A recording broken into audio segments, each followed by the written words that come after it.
Good evening and welcome back to Resilience Unraveled. And every now and then it's my pleasure to introduce a very quiet guest, a guest who I think may need to be encouraged to talk to you.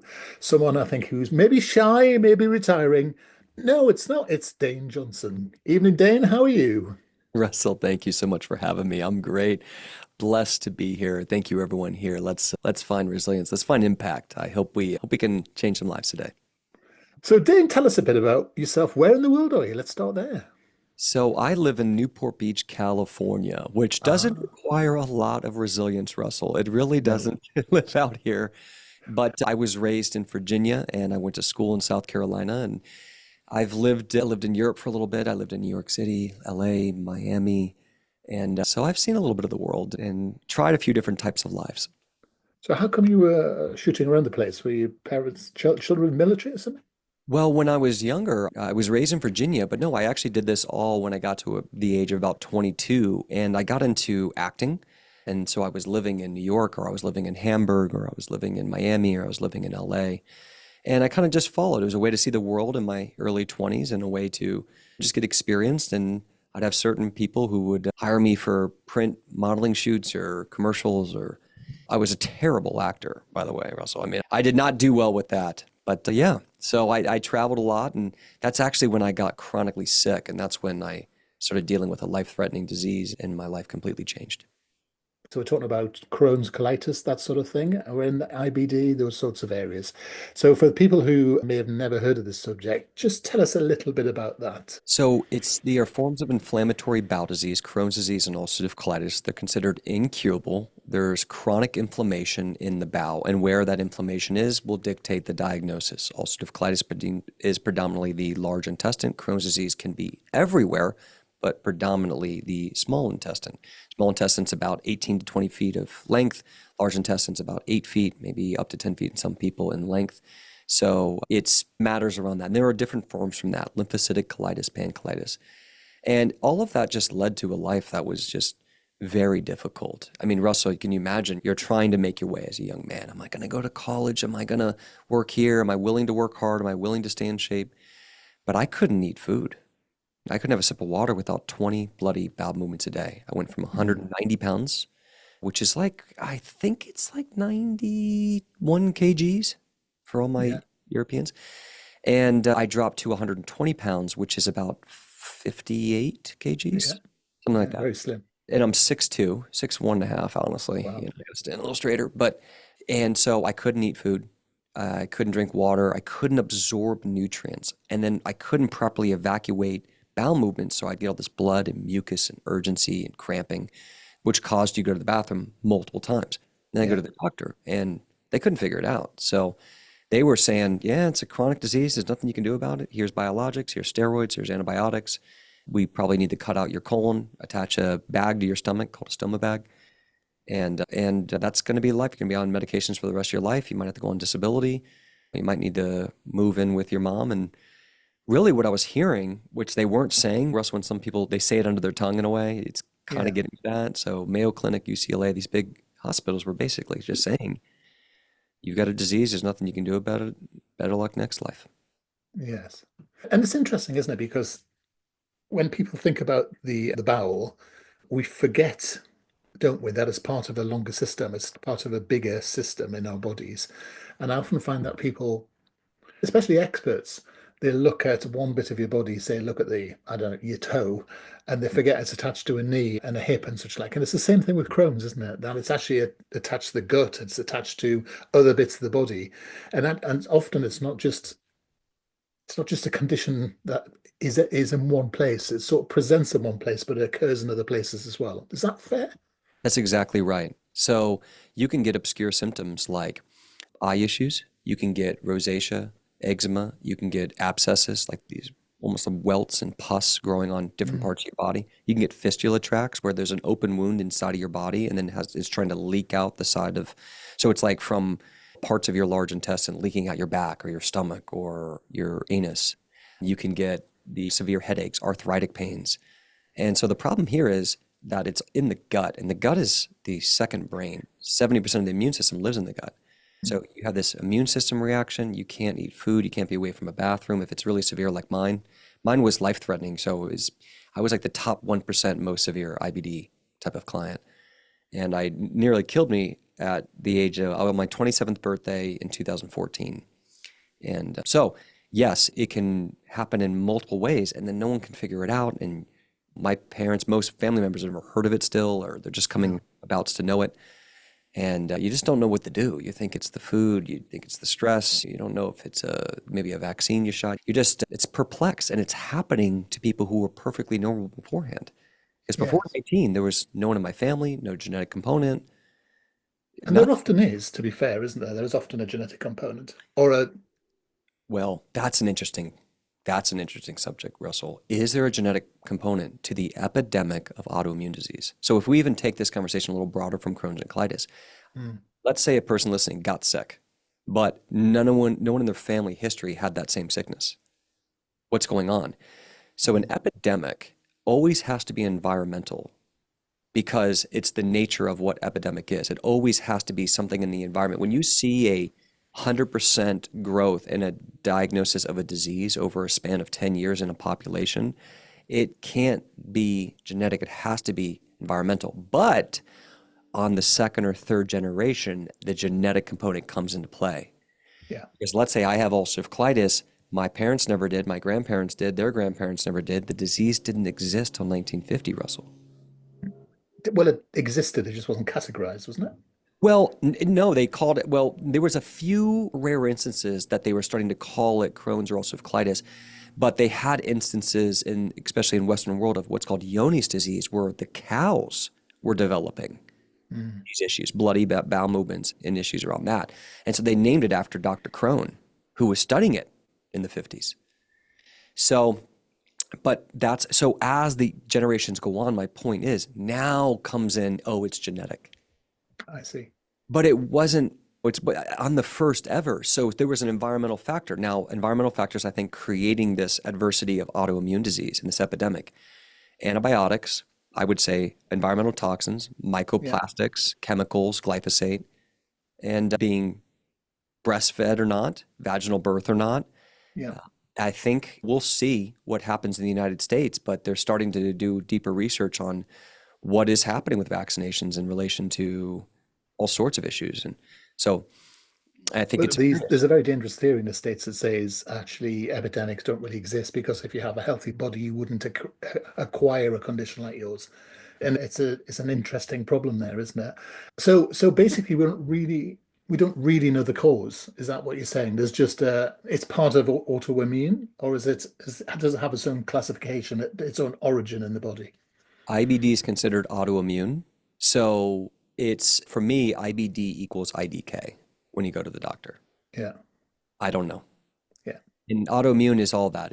We're categorizing this kind of immune reaction driving chronic inflammation, and we don't know what causes it. Therefore, we say incurable, which is kind of an irony. To not know what causes something and then call it incurable doesn't actually equate Yes. philosophically. You get what I'm saying, Russell? Like, Yeah. how could you say you don't understand something and then make such a definitive statement about it? Yes. It So, is odd because it actually runs in my family. And yeah, okay. and that's why I asked about the genetic component. And I'm thinking back to grandparent times who had Crohn's, and it runs down one branch of the family. So, but it's interesting because it doesn't, again, have to be genetic. It can be that people have existed in a similar environment and have attracted it that sort of way. Do you know where you picked it up from, or is it just there was a sudden event, or had it been present throughout your life? From what so I have some things that I think may have led to me getting sick, I wonder about, but both my parents, zero issues. Uncles, aunts, grandparents, zero issues. Maybe a little bit of IBS going on in the past, but nothing there. I think what was leading to it, number one, I think large introduction of microplastics for me, because I actually was wearing Invisalign for a year and a half right before I Oh, got diagnosed. And right before I started getting bloody bowel movements, 5, 6, 10 a day, I was wearing Invisalign, chewing on that, swallowing that, and that's a new phenomenon. Also, like drinking out of plastic water bottles is a new phenomenon. And I'm not yes. saying everyone goes, well, if Russell's grandparents were not drinking out of plastic and they had Crohn's or colitis or whatever they would could call that on that during that time. It's not one thing that can disrupt the gut. No. That's No. the big takeaway, guys. There's a lot of things in the world that can injure the gut and create a susceptibility for inflammatory response because you weaken the good bacteria. Multiple things can injure or destroy the mucosal membrane. They can overwhelm the liver. Like that story right there could be said about heavy metals. It could be said about Yeah. glyphosate, right? It could be said about all sorts of different, it could be said about different sugars, emulsifiers in ice cream and peanut butter. It's true. Like if you look at all of them, research shows mercury, cadmium, polysorbate 80, glyphosate, and it's all kind of the same story. And It is fascinating you saying that because actually, bizarrely, I was looking at an HRT patch recently, a female HRT patch, but we don't need to get in the reason why I was doing that. I was just happened to be reading it on the back and saying how much HRT goes into a system through the skin and how many microplastics go in as well. isn't that And funny? isn't that interesting that we are, Yeah. and talk about the microplastics in fish and such like, and yet we still have no common purpose to reduce the amount of plastics in the world. It is quite fascinating, isn't it? And the average person today is said, in America at least, is said to be eating a credit card's worth of plastic per week. Yeah, And that's hard to fathom. Think about that. yeah. The amount of microplastics in our food, in our water. So you just, however you slice it, environmental, genetic, I think there's a much bigger increase of genetic. And that's hard to wrap around. I think it really breaks us down, Russell. Why did this happen to me? We kind of go through the same trauma. Why am I going through this? Why did this happen to me? Yeah. It doesn't seem to be happening to my friends. I don't know if I can deal with this. And that's where we have to reinvent what's normal or natural or what's possible, what health or happiness or lifestyle looks like. Yeah. So that's interesting. But the other thing I think is fascinating, particularly in the States, I think more than any other country in the world, is the rise of ultra high processed foods and the amount of chemicals and additives other than plastic in food. And there is no better way to affect your gut than pour or introduce effectively highly processed poisonous materials into your stomach on a daily basis. That's not doing any good at all. And I know, constantly on this podcast, we talk about the four holy grails of exercise, hydration, good food, and good sleep. And there is really no way around that. And I mean, we'll come to the way you treat this, so have a regime. But in terms of protecting yourself, there's no better way than having home cooked food, good, plain, solid food, some exercise, good sleep, and appropriate hydration. And if you see, especially in your country, you see what's in a Diet Pepsi. When you break it down, you wouldn't want to drink it again. It is quite staggering. One footnote on that is I think all this happened with the false nature of trying to scale everyone in the world being able to eat meat and drink Yes. lollipop or have lollipops and drink soda. And when you try to scale to that magnitude, in America, we have 350 million people. So we got to make it cheap and we got to make it available. And we have to make it available every single day on every single street corner.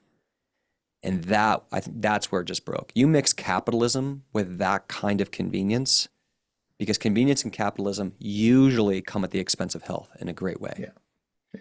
And Because if you look at China and India and such like, until quite recently, you didn't have these systems, and they're 3 or 4, 5 times the size of that population, really, isn't it? So it is fascinating. So let's start talking about let's give people hope. the problem. So let's say we've decided, or we've been diagnosed as having Crohn's or colitis. And just for the audience, what's the difference between the two?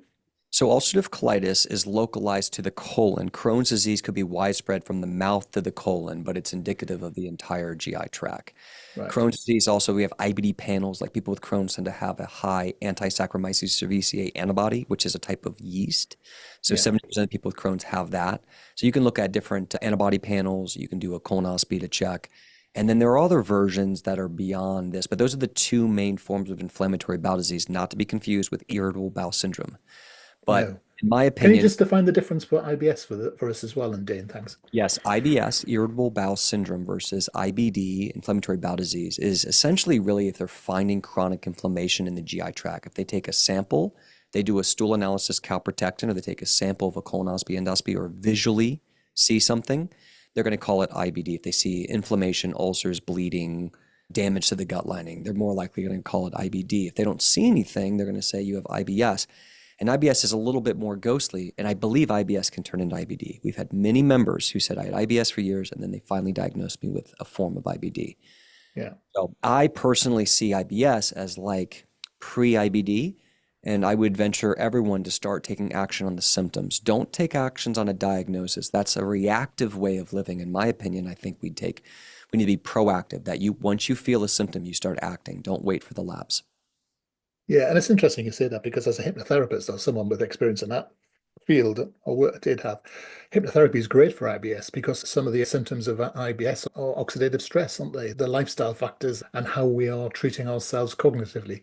So, in a funny sort of way, if that's a gateway into IBD through IBS, there's a lot we can do to actually build our resilience to, or the capacity for resilience towards that pathway, in a sense, isn't it? Yeah, and if I could bring up a thought that I think everyone listening could really get value out of, when you're talking about those pillars to get healthy, I would add the fifth, Oh, or a fifth idea, maybe just in something that could really please. help bring some fruit today is enhancing and rebalancing your microbiome. So I Yeah. said the fifth, the microbiome. Now that's a big word, but maybe we can kind of simplify what that means, this idea of the microbiome and how to nurture it. And it goes back to the problem. If we talked about the problem, all of those heavy metals, toxins, glyphosate, polysaccharides, what were they doing? They were inhibiting the growth of the good guys in your gut, Yeah. the lactobacillus and the bifidobacteria. Those are the two main species of good guys. And then we have the strains, Lactobacillus acidophilus, bulgaricus, bifidobacterium bifidum, bifido-infantis, bifidolongum. So all these different strains we've categorized. So I think that we could have some takeaways of like, yes, we eat clean food, good for the microbiome. Sunlight, good for the microbiome. Regulating your autonomic, good for the microbiome, right? The vagal nerve, very important. So getting engaged in parasympathetic. But like some takeaways I'd say is trying to make sure that you get a wide variety of healthy prebiotics, polyphenols, and also probiotics. Yeah. And I would say when your gut's ready for it, fibers. And Some there's people, postbiotics as well, isn't there? There's a new sort of category of stuff coming, which is quite weird. Now, it's interesting, isn't it? Because this is a condition which is extremely, it's sort of quite antisocial, really embarrassing, and extremely, it's awkward, isn't it? Sort of cancer these days is much more understood, and if you have a broken arm or whatever, that's its issue. This is hidden, it's difficult to deal with, it's quite demeaning potentially. So I'm wondering if there's quite a challenge with sort of mental health issues before we get into the physical side. I know we keep going around the houses, we'll get there in a minute, but I'm wondering if there's sort of mental health support for this, which actually would have a reinforcing effect on whatever treatment regime might come in as well. there's not, I mean, I think it's getting better and better every single year, but a lot of the mental health is like, it's okay, we're here and we're going through the same thing. So you get connected with others. Okay. But in my opinion, if I could be a little bold, I just don't think everyone saying it's okay, we're all going to suffer together is an answer. I No, think we, it's not a solution. yeah, I think it's like when we have these communities that say, okay, yeah, come to our camp where everyone also has to use the bathroom every Yeah. 5 seconds and is trying to limit their food. So you'll feel more special because everyone here is trying to get rid of Cheetos. Yeah. I think well, that's something we aim to do and hope to do is not only connecting people, but empowering people to start getting trained. And Yeah. And the thing is, there's no shame. It doesn't have to be embarrassment. It is actually just it's something which is an anomaly of the body that has to be dealt with. And autoimmune could have presented in lots of different ways. It just happens to be presenting this way. So, sorry, go on. no, yeah, you're right, 100%. But I would be as bold to say that we don't have to live this way. And I have been off medication and never got a surgery for the last 10 years, and I have two normal bowel movements a day. And Excellent. Okay, well, I'm glad to know there's something that's so yeah, done it you have an organization, I don't know whether you founded it up, Mhm. Crohn's Colitis Lifestyle.com is a website. Is this your business? Tell us a bit about this organization. Yes, I founded it back in 2015. At the end of 2015, when I got my life back, I went from 120 pounds to 185, 190. I got myself off Entyvio. Anyone who's been sick will know these words: prednisone, Entyvio, mesalamine, methotrexate, Ambient, and Lotted. Yeah. And so, yeah, I got my labs normal. Doctor couldn't believe it. It was really hard. Took me about 4 years of studying natural medicine and trying. I was housebound for a year. I was bedridden for 3 months. So that was like I was patient zero. And then I spent the next few years really working one-on-one with people around the world with IBD and getting amazing results. And I saw a few hundred to a few thousand people. And then I started working on building out more of a scalable solution. And I started hiring different doctors and different practitioners in Europe, Canada, North America, and one in Dubai.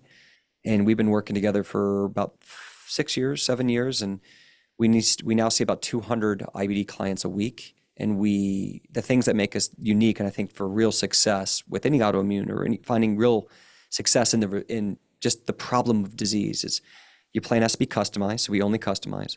You need to be talking with an expert who really focuses on that disease. A lot of people, a lot of these doctors, they're brilliant, but they see everything under the sun. So specialization. And then 3, if you can get this is really hard, personal experience. So it's really hard when you try to look for someone to help coach you or guide you or a practitioner if they haven't had the issue themselves. They really don't understand the nuance, and it's really hard to talk to them about shameful things. So that's, I think, look for those 3 things. If you're really looking to get success in your life, look for relatability, look for expertise, and look for customization. Okay, so when you were lying there, you were putting together this regime. You must have been thinking to yourself, "I've got to do something about this." So what became the sort of fundamental or underlying principle behind your approach? Well, those 3 things. So we only specialize, and then I built out the SHIELD program. And SHIELD is a acronym for supplements, herbs, imagination, exercise, lifestyle, and diet. Okay. And it's a metaphor for the idea of how do we get our power back. So we know we can't eradicate disease. Take the word cure and change it out with eradicate. It's much more logical. You can't eradicate adversity, right, Russell? Like Correct. you could never say you could cure. Can you cure migraines, Russell? I would have thought so. What about bad days? Can you cure bad days? A bad day. Can you cure a bad day? I think it can Bad cure a days will bad day. never, well, they'll never happen again to you. You'll never have a bad day, right? Well, I'm a great believer that you choose your bad days, so I do think you can choose bad days. Okay, you could choose bad days. But let's say gingivitis, right? If you stop Yeah, brushing your teeth, you'll get gingivitis. yeah, So that means that gingivitis is in remission and it's waiting to flare unless we brush our teeth twice a day. yeah. Unless we take corrective action. Yeah, So one of our things with Shield is to realize that we all build our own custom shields. And there's no way to cure anything in this world. I would ask anyone, when a doctor gives you a diagnosis and says it's incurable, I want you to reply with, "Doctor, can you tell me one thing in this world that is curable?" So if they use this word and they say this is an incurable disease, I want you just to reply to keep your power from the trauma of this, just to help, just say, "Okay, thank you, doctor. Can you name one thing in this world that is curable?" Like yeah, Russell, can you cure the flu? yeah. No, of course not. Yeah, Can you cure gingivitis? Can you yeah, cure breaking your ankle? It's like you can't eradicate. You can't eradicate anything, but with Shield, you can respond to it. So that I believe that the cure, quote unquote, of IBD is the ability to respond, not to eradicate. So when I build my shield, if something happens where my bowel movements go up or I get pain, urgency, diarrhea, I can then use my system, my training to respond to that. Just like the flu. You don't cure the flu, you respond to it. I got the flu, yeah, therefore I go to bed, I have soup, I have vitamin C, I increase my vitamin D, and I sleep for 9 hours instead of 7, right? So it's the ability yeah, to respond. So yeah, I think that's a really important part when you're looking at resilience is stop trying to eradicate things, find balance and happiness, realizing that all of life is a response. yeah. That's absolutely right. I totally agree with you. From thoughts through to anything we do. Do you get into trouble using Shield with the Marvel universe by any chance? I don't think so. They haven't said anything. I mean, I actually think that whole thing happened after me. I'm like, oh, I don't know. Come on, Dane, there's some money to be made. So I understand most of those things, supplements, herbs, imagination. Talk to me a little bit about that. So that's a big one. And because I was really thinking about it, you can't heal until you can start imagining your healed life. You I can't, see. right? Like, you know this as like, Mm. until you start feeling or living in a world where you're at, peace doesn't tend to come in the future. Like what Yeah, you're feeling tends to be the future a lot of times. yeah, That's why we get worried. It's like, oh, I feel like something bad's going to happen because you've been living in there. So imagination is the idea of being able to meditate, go on a walk, be able to read, be able to look, and then create your next step, your next answer, your next response. So it's really the one that's more loose and allows you to really make it your own. And I think imagination is implemented in every single other part of that acronym. okay. L&D, remind me just because I remember SH and I. Lifestyle. Lifestyle, yeah, makes sense. I understand that. And D Yeah, was diet, diet. of course. So And just a few, lifestyle. so I'm Go ahead. guessing then the diet thing linked back into the supplements and herbs. So there's a sort of reinforcing cycle going on there. So are there a few do's and don'ts that we need to think about? Yes, and I would also say this, I think for just anyone looking to get success in life is that it's never one thing, it's everything combined to get Good. success. Success in marriage, love, money, personal development, peace and happiness. It's everything combined. Don't you can't look at things as one singular thing. So yeah, and then diet. How do we get started? So I when I was doing this, the biggest trauma that a lot of us are dealing with sickness is what's the perfect diet? And that's a Mm, very troubling question because even if we find it, we're now a prisoner of it. yeah. And as long as you're a prisoner of it, are you really healed? So I had to look and start separating what was food, what was lifestyle, and what was diet. So Yeah. if I started, and this is where my imagination came in, where I asked myself, well, how did my great grandfather eat? Did my great grandfather ever try a Dorito in his life?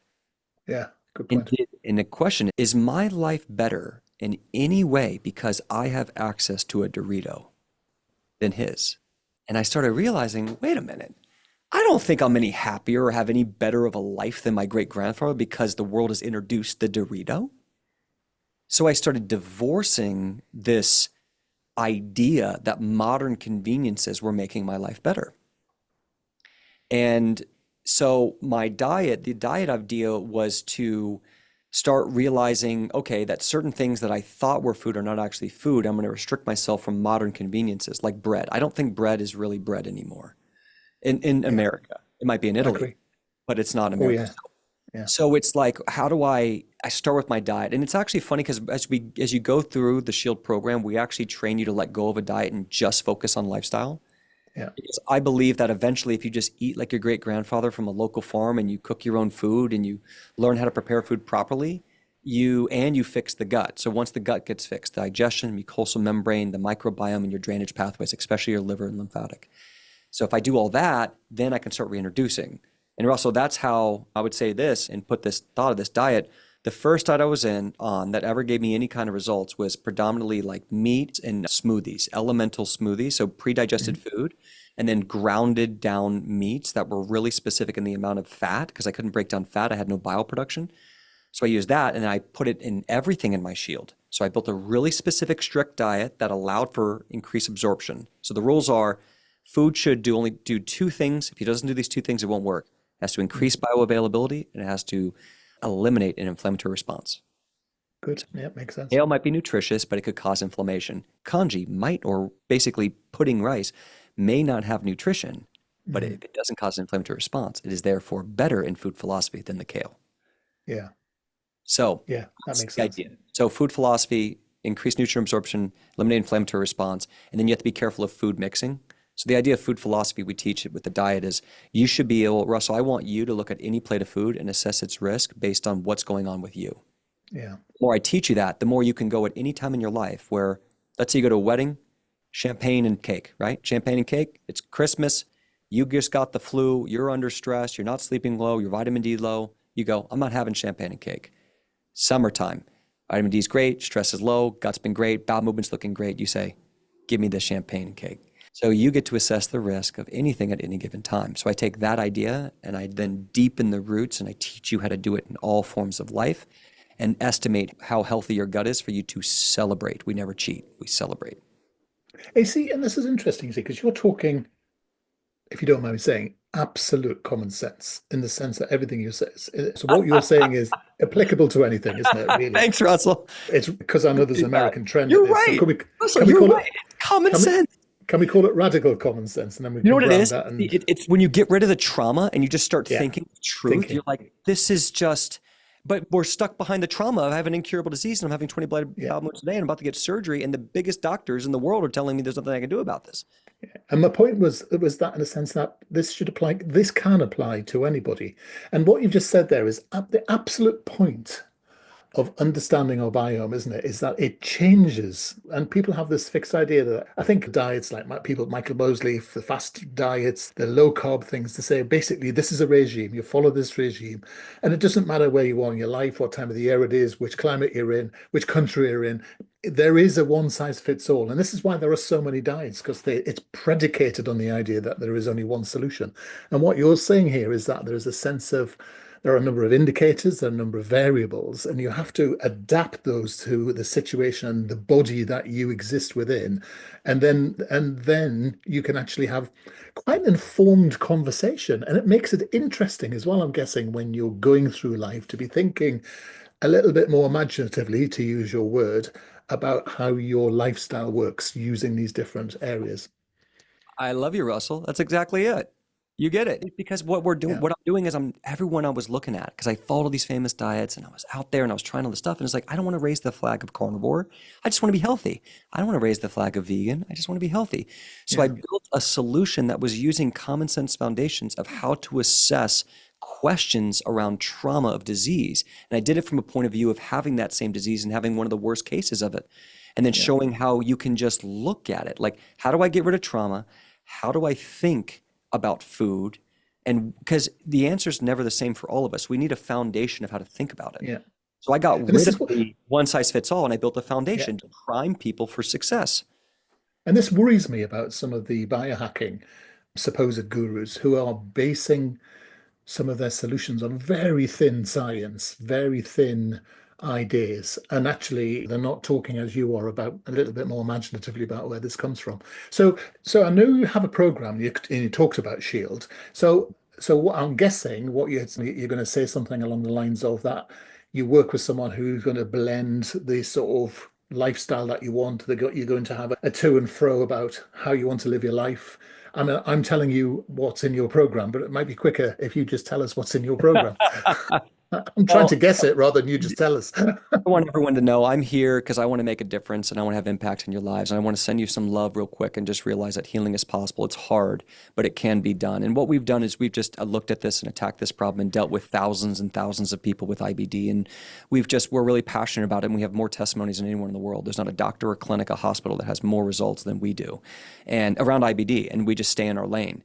And so the program is really about trying to build trust, integrity, and authenticity and getting impact and just building what I needed. I just built what I needed when I was chronically sick, and my mom spent $30,000 and didn't get anywhere from a middle class family. And it was just like, when I finally got results, what did we need?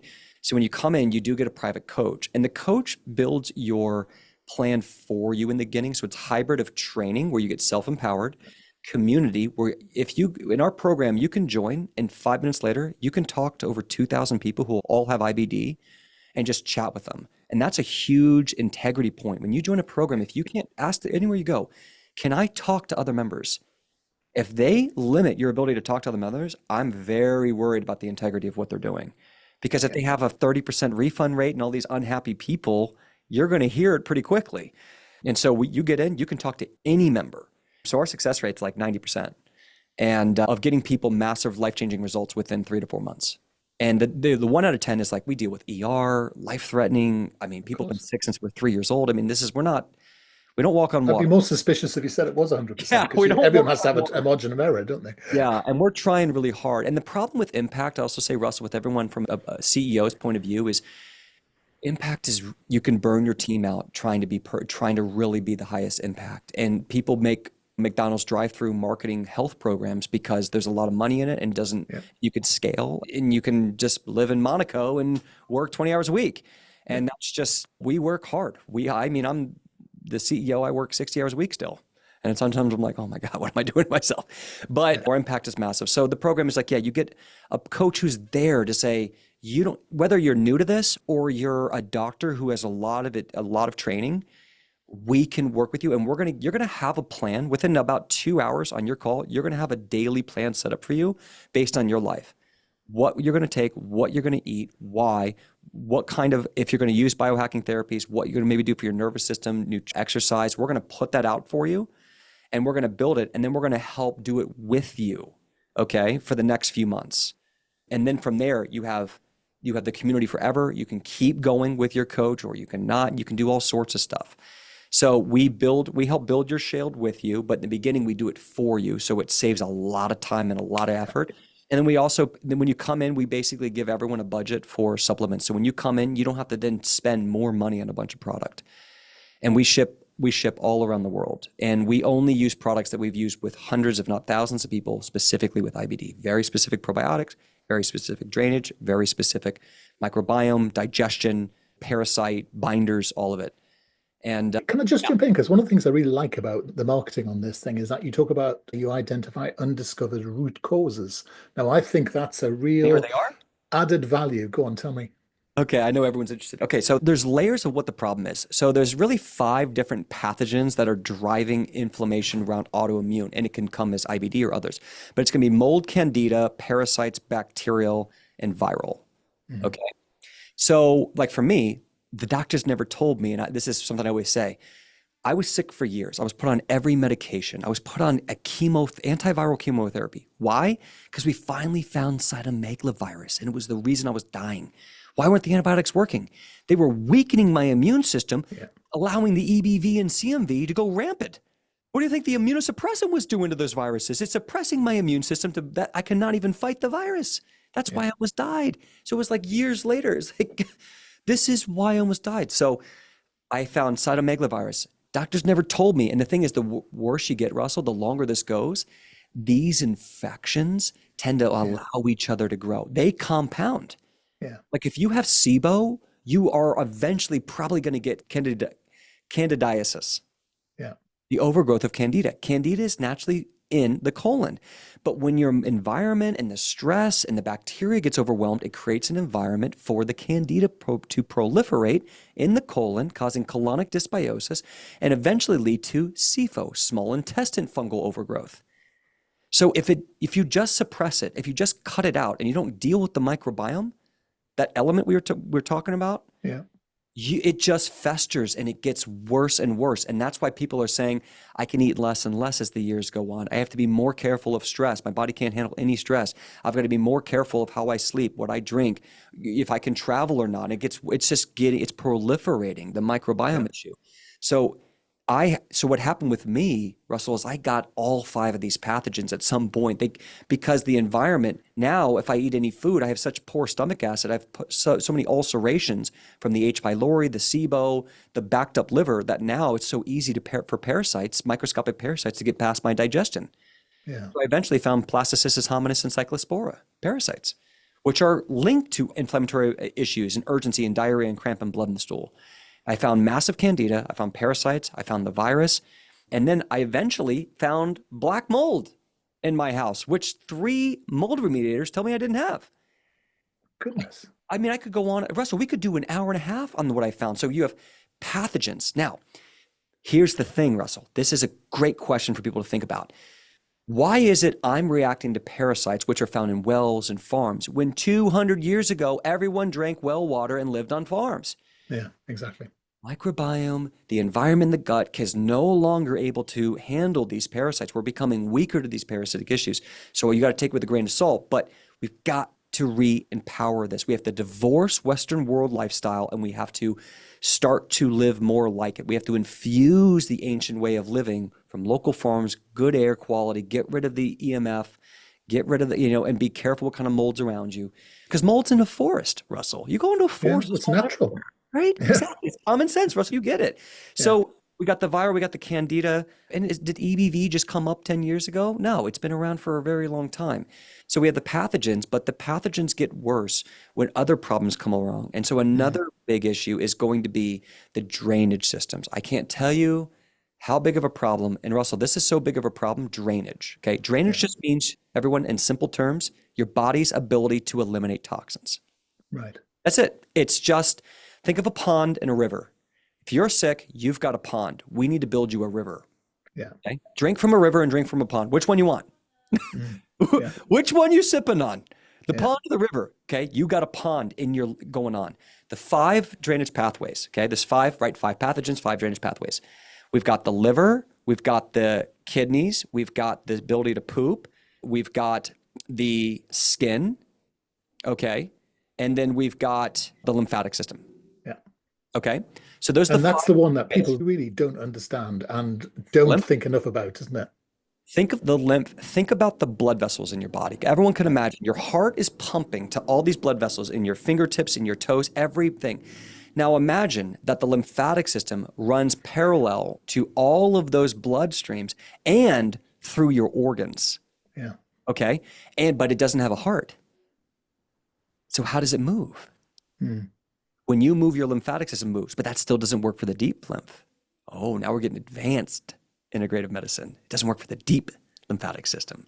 So now we have to start looking at ways like things that help move the lymph. Sauna. Sweating also helps the lymph. That's why one of my favorite biohacking therapies is going to be a sauna between 165 to 180 degrees, working on anywhere from 15 minutes to 30 minutes is one of the best things you can do. And then you can also do meditation and reading in there. So you can start working on your nervous system and your autonomic to engage the parasympathetic, which is your rest and digest healing mode. And you can study and learn. So it's a compounded effect in the sauna. That's one of the reasons also I love it. And it's only 20 to 30 minutes where hyperbaric oxygen or some of these other things are an hour long. So it's better for time. And it's easy to make. I mean, you can make one, you can get one for relatively cost effective depending on your budget. I heard extreme cold is good as well for it. Is that the case?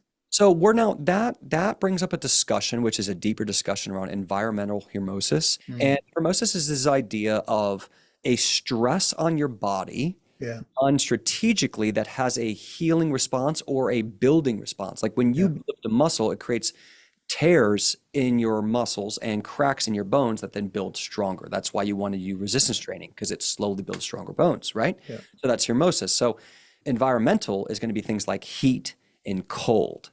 And so, yeah, there's a lot of research around cold, but I think we got to be careful with that if you don't know what you're doing. Like if you're malnourished and you're underweight, anemic, and you're low on electrolytes, which is very common with someone with extreme IBD, I don't want you doing cold. Now, and the heat makes sense, doesn't it? When you think about our potential, if you believe science, that we all originated in the sort of savannas of Africa. We came from hot climates, didn't we, as hominids? We focus on we focus on heat more than anything. Cold's tough. And if I do cold, a lot of times I like to do just the lower part of the body and keep the heart out of the cold. Yeah, makes sense. And well, let's stick with the saunas. I prefer sauna anyway, so that's okay. Right. Okay. Blimey, I can talk to you all night, Dane, but I really need to be really appreciative of your time and respectful of it. So how can people find out more? How can they delve into this subject? Yeah, if you guys want to do more. So what we do is we hold space to do a 1-hour free IBD strategy session with you. We'll talk about your case. We'll talk about medications if you want to, and we'll talk about what the doctor said and where you are. And so you can schedule that, and we just hold space. And if you feel like we're a good partner and you like who we are, we invite you, and we are going to dedicate to help you in your life. If not, no worries, no hustle, no hassle, no money, no nothing. We just want to hold space. We're really proud of who we are and what we do. And so you can find that or find us to learn more at Crohn'sColitisLifestyle.com or Instagram, Crohn'sColitis_lifestyle, or you can follow me, Dane Johnson 1 on Instagram. We're also on YouTube. Just type in Crohn's Colitis Lifestyle on YouTube. So anywhere on the internet, just type in Dane Johnson, Crohn's Colitis Lifestyle. You'll find us and check us out, sniff around. If you want to have the free call, we're here for you. Fantastic. Dane, I've really enjoyed this. I've learned a lot. It's been absolutely fascinating. Let's keep that good work going because it's powerful stuff. Thank you, Russell. And I enjoyed talking with you too. And I loved how you said these things are common sense. I kind of agree. And that's the foundation I was looking for. Radical common sense. Radical common sense, priming the body for success. Thank you, Russell. Perfect. God bless. Thanks. You take care.